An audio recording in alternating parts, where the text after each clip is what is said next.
Guys, thank you very much for joining us as part of our Mental Health for All today.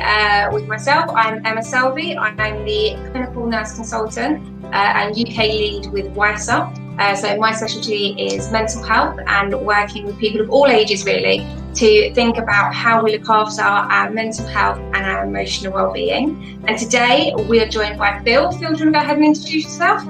Yes, thanks, Emma. I'm Phil Day. I'm the Superintendent Pharmacist at Pharmacy2U. We're an online pharmacy, so we dispense prescriptions for patients and can deliver them to your home.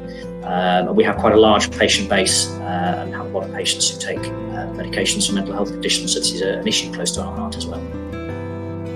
Brilliant. And in this Facebook Live today, we'll be talking about the rise in mental health issues, particularly since the COVID-19 lockdown, and how awareness it is around not being okay, and it's okay not to feel okay. Sort of spotting the signs and working through some of those struggles from various different perspectives. We'll invite you all to ask us any questions you might like in the comments section, and they'll show up on our screens. We'll do our best to answer them. We also have some questions that came in from you guys in the days leading up to today. So we'll go ahead and we'll kick off with those. And if you have any questions in the meantime, do pop them in the chat. So one of the questions that we were asked a lot in the lead up today was, are mental health cases on the rise? Because sometimes it can feel like it's become all encompassing. And in truth, yes, they are. So there was a piece of research, Phil, I don't know if you read it the other day, where they were saying actually 25 million people reported an increase in their anxiety in the month of March. Yeah. And I think that's probably a really significant reflection of when lockdown began and when this kind of word that we associate with being something that's happening in other countries and maybe not on our doorstep really became something that felt quite tangible and fearful. And I suppose as we became afraid of something we couldn't see, that anxiety level was really reflected here in the UK and across the world, really. Absolutely. I mean, I think, as you say, that time really linked in closely with when the pandemic and the lockdown certainly started in this country, and people started to appreciate that this actually was real, it was happening to us. And I think that correlates quite closely. And I think in general as well, I would say in my experience, mental health has been on the increase generally. I think more people are aware of sort of anxiety symptoms, and I think we live in quite a stressful society. Even before COVID-19 hit, you know, we had quite stressful lives, there was more pressure on people, things like social media and influencer stuff were much higher. So I do think that in general, there has been a rise in an increase in mental health and maybe more awareness of the importance of living well and kind of taking care of our health and well-being. I think so, and I think there's also an increase in diagnosis and awareness of these things too. So I think the underlying numbers are possibly going up, but you know, there have been a lot of campaigns over the years to increase awareness, and I think there's also some of the increase in numbers and increase in prescriptions we're seeing for antidepressants, for example, relative to an increased acceptance of the fact that this is normal and it is okay to not be okay, and people are seeking treatment whereas they wouldn't have done previously. Which I think is excellent, and it's interesting because one of the most asked questions was actually what do you do if you're feeling low? What are some of the things you can do if you're feeling a little bit anxious? I think for me, I've probably thought about this more in the last 2 months than I've ever thought about it before. Like Mental Health Week this week, I feel like we've never needed Mental Health Week more than we need it this year. Like 2020 is the year that perhaps everybody has become aware that mental health is not something that affects the few, it's something that affects everybody. And kind of just having an arsenal of things that we can do to look after our well-being is really important. And I think, we're seeing questions come in about what can we do to manage our anxiety as COVID is happening. And there are a few kind of key tricks that we would recommend. So things like mindfulness can be really important for helping you to tune in with your body and understand when your body is telling you you're anxious. So we know that we experience something called fight or flight. So when we're presented with a stressor or something that makes us feel quite worried, our body goes into fight or flight response. And when that happens, we get physical symptoms of our mental state. So when we're feeling anxious, we sometimes get like a really knotty stomach, or I tend to flick my fingers, I get paralysis when I'm anxious. So mindfulness is a really great way to be able to think about how your body's telling you how you're feeling, and that allows us to then think support it. In terms of some quick wins that people can do during lockdown, regularly going for a walk, although it can feel quite anxiety provoking to go outside, even if you're walking around your garden, just getting some fresh air and some sunlight is really important for that vitamin D, getting your blood moving, helping you feel a little bit more awake. And I suppose making some healthy life changes can be really important at the moment as well. We were talking a little bit about that earlier, weren't we, Phil? Yeah, that's right. I mean, just living a general healthy life, so cutting down on alcohol, stopping smoking, getting exercise, eating properly. Those are good tips that can actually help with a lot of mental health problems as well. Plus, of course, they can stave off heart disease and obesity and diabetes. And, there's loads of advantages to doing that. I think now more so than ever, during the fact that we're locked down, we haven't been able to get as much exercise as maybe we would have done. The gyms have been closed and so on. Maybe you just have to be a little bit creative. Now, of course, we can do a little bit more exercise and we can go a little bit further forward. So we've got a few more options now. But generally, living a generally healthy life, really can't be understated at this time. And there is a very strong link between levels of exercise and positive mental health changes. So again, that's very, very important. I think that's a really good leading to, we've had a question from Jessica asking about tips and tricks to help calm anxiety as we move from being in lockdown to going back to work. I think Jessica sums up how lots of people are feeling at the moment, that actually our anxieties may feel a bit worse when we go back to work because of the guidelines of getting back into a routine. And one of my tips would be exactly what you just said around kind of making the most of that opportunity to build up a routine around exercise. However, I think there are also some other things that we can do to get ourselves ready to go back to work. I think, as Jessica rightly mentioned, building a routine is absolutely key. So one of the things we've seen a lot of since lockdown started, and I think you've probably seen a reflection in it, your end as well, is actually it's really affected people's sleep. So, and we can't blame COVID for the nation's sleep problems. We were a nation of bad sleepers long before COVID came along, and I suspect we probably have Netflix to blame for that. And binge watching TV when we should be going to bed. But people's sleep has definitely gotten worse since COVID started. And so starting to build a routine now around when you would normally go to sleep and normally wake up on a working day, and building towards that, ready for when business and workplaces to be open, would probably be my first sort of key tip to getting yourself mentally ready to do it. And then in terms of dealing with the fears and the anxieties of going out again, because we know that COVID isn't over, like it is not gone away as such, it's just that the level of infection has decreased, so the anxiety about it is still going to be there. And whilst we can't control guidelines and we can't control COVID, there are things we can do for ourselves that can help manage those feelings of anxiety, such as getting in a really good routine about changing outfits when you come home, so that you are trying to reduce the risk of cross-infection within the house. Good hand washing, hygiene is always a really good idea. Carrying various different things like alcohol gel and stuff out with you. But there's other things, Jessica, that you can do to help decrease your anxiety as well, which is around feeling like you've not got everything to do at once. So one of the things that people can find quite helpful is if they set up routines for things outside of their going to work routine. So for example, if you set up for an online shop, if you can get a slot, then you don't have to worry about then thinking about, right, I've got to go to work and I've got to do the shopping. It takes one more thing off your list. We know that we've seen a real increase in the number of people who are coming to you to set that up with their medications, because it's just one less thing they've not got to worry about. I think if I could add in journaling. Do you think that's been the case in terms of people kind of coming to pharmacy to you and saying, right, that's there? Bit of a lag, I think, there, but journaling is also quite a powerful tool. If you don't do that already, Jessica, I think that's a great thing to start at this time. So think of it as a sort of posh diary, just for yourself. So rather than just recording the things you do, just record as well the way you feel, but also the way you think you might feel the next day. And you can do little experiments for yourself, which is something that's often encouraged in CBT, is to almost predict how you think you might feel when something happens, and then the next day have a look at your journal and did it actually turn out that way? And more often than not, you may have been overthinking a little bit or catastrophizing, and occasionally the more you do it, and you can reinforce to yourself that I thought this might happen, but actually it didn't turn out as badly as I thought. That can be quite a powerful tool. So I think journaling is a great tool.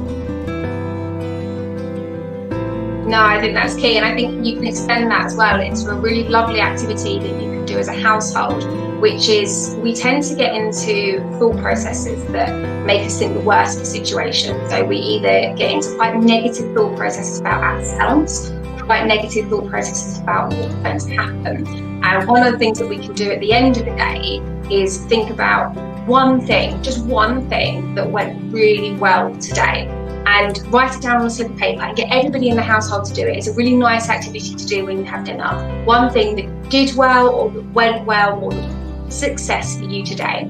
Pop those pieces of paper in a jar, and when you're having a bad day or a day where you feel quite anxious, you're able to go back through that jar and see all of the little wins that you've had during a difficult time. And it's a wonderful routine to get into as a family. It means that, on New Year's Eve, you can go back through your jar and see all of the little wins that you had this year.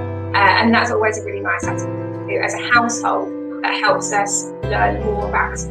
Thank you for that. We've had a couple of other questions come in as well, and I find this one really interesting. And Phil, I know you've got some excellent thoughts on this one. Is it possible to be born with anxiety, or is there a trigger that starts it? Right, there is a genetic link here. So the answer to most things in medicine is yes and no. But yes, there is a genetic link. If we look at generalised anxiety, for example, generalised anxiety disorder, or GAD as it's sometimes abbreviated, affects about 5% of the population, most common in middle age, and research has shown that there is a genetic component to that, and apparently it's about 5 times more likely, you're more likely to have it if a close family member has anxiety as well. So there's quite a strong link there, but it's worth countering that by saying that there's lots of other factors too, so it isn't just about having a genetic link. There's also potentially root causes of maybe some chemical messenger imbalances in the brain. Maybe if you have a history, stressful or traumatic conditions in your life, if you have a painful long-term condition, drug or alcohol misuse, for example, all of these things can feed in as well.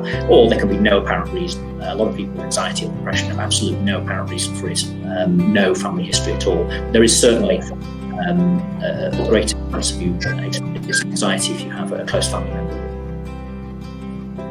We certainly see something common like that with our practice, and I think that stands for anxiety and depression in many ways. We call it predisposition. So some of you listening might have heard that word bounced around before. And when you see mental health nurses like myself, or psychologists or counsellors, sometimes we talk about how we do a formulation and we look at whether or not there's any family history, because as you rightly said, there can be what we call genetic predisposition. So genetically, you may be more likely to develop anxiety or depression. But we also look at things like environmental triggers, so stuff that might have happened around you in terms of, you're more likely to be experiencing anxiety or depression. There's an awful lot happening in your environment around you. Example, COVID-19 is an environmental issue that is triggering a lot of anxiety and low mood at the moment. We also look at events that might be happening, or things that might have happened to you recently or in the past that might be traumatic, that are increasing your feelings of stress, anxiety or low mood. And that all comes together to help us think about what might be happening, how you're feeling at the moment. So I would say, in answer to your question, Mariam, both.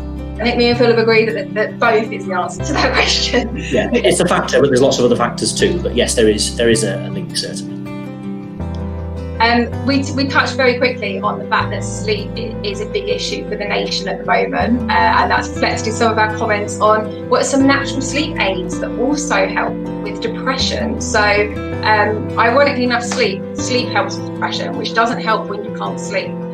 So some natural sleep aids, as opposed to being something you can take, something that can be very helpful is thinking about your routine leading up to going to bed. So as I said, long before COVID-19 and lockdown, we weren't a great nation of sleepers. We were in a habit of watching TV or using electronics just before bed. So trying to get into the habit of turning off electronics, maybe having a hot bath or doing some slow stretches, and making your bedroom a space that is dark and free of distraction can really help lead into a better night's sleep. There are other things that you can do to help improve your sleep as well. Phil, do you have any suggestions? Yeah, there's a few things you can buy. In terms of natural remedies for sleep, there's quite a few you can get from pharmacies and health food stores. So things like magnesium, valerian, passion flower or passiflora is contained in some supplements as well, and ginkgo biloba. So they're all quite good to get you into a good routine of sleep. Not a lot of evidence to say that they help with anxiety and depression, though. There is one herbal supplement called St John's wort, which is quite commonly known. That can be purchased at pharmacies and health food stores. That does have a link in helping with some cases of mild depression, but it does need to be tempered with caution, because it's thought to be quite similar in the way it works to some old-fashioned prescription-only antidepressants, and it does come with a few side effects and drug interactions. So it is really for mild cases only, and to be used with caution. If you take any other medication at all, then talk to your pharmacist or doctor first.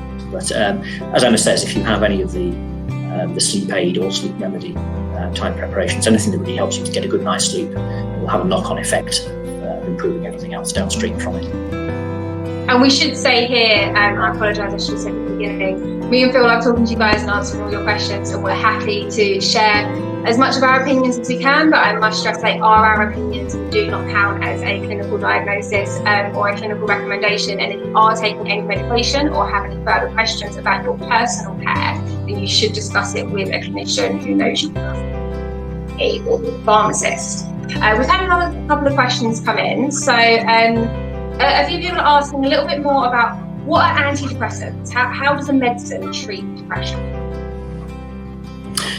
Okay, that's an interesting question. I mean, the fact that they're called antidepressants doesn't really give a lot away. And I think it's fair to say that if we found a medicine that helps people feel better for depression, then we would probably call that an antidepressant. There isn't, we don't have a circuit board for how the brain works.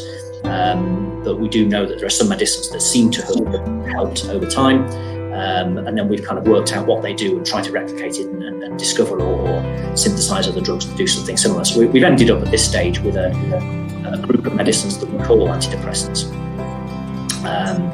Although even though they're called antidepressants, they also work in many cases for things like anxiety and post-traumatic stress and obsessive compulsive disorder and so on.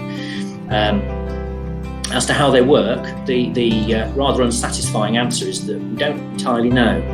We've got a pretty good guess, and we do think it's very closely related to the levels of some chemicals in the brain. So there are chemical messengers inside the brain that transmit signals from one place to another, and by strengthening the signals, we find that or medicines that do that have a very strong relationship with treating depression. But the reason it's quite complicated, and a bit more complicated than just that, is borne out by the fact that if you start taking an antidepressant, you tend to find that the side effects probably kick in, if there are any, and they tend to be quite mild, but they tend to kick in quite early on when you start taking the tablets. But the actual antidepressant effect doesn't usually kick in until about 2 to 4 weeks later, even though the levels of chemicals have risen right at the start of treatment. So we still don't fully understand why that is. It's probably worth dovetailing in at this point that if you are prescribing antidepressants, it is important to take them as prescribed. And your doctor will usually schedule an appointment with you after 2 or 4 weeks, and then possibly after another month and another month after that, just to see how you're getting on. If you are getting very mild side effects in the early days and not a lot of benefit, that's probably to be expected. And in some cases, antidepressants can make your anxiety a little bit worse before it gets better. And again, that seems counterintuitive to the model of just working by increasing brain chemicals, but it's important to just keep on taking it as prescribed to get over that first 2 to 4 weeks, and then you should see some clinical effects. And if not, you can talk to your pharmacist or doctor. And that links really nicely to a question we had come in yesterday from Katie ahead of today. So Katie's asked us, how did she know whether or not she's feeling sad because of everything that's happening, or if she's becoming depressed? And does that mean she needs to take an antidepressant? Yeah. There is a questionnaire that doctors that tend to use for this called a PHQ-9, which the definition of this, and there is it's hard to kind of put psychological conditions into a box. I think this is one of the great problems with mental health conditions is that, unlike diabetes or a broken arm, it's a lot more difficult to diagnose. But there is a very well recognised set of questions and tools that doctors and health professionals can use to determine whether this would fit into the description of something that would be classed as depression. And even depression can be classed into low or moderate or higher classifications, and then the level of treatment that you will be recommended is based on that. But it does tend to involve, feeling down or less interested in usual things that would give you pleasure over a prolonged period of time.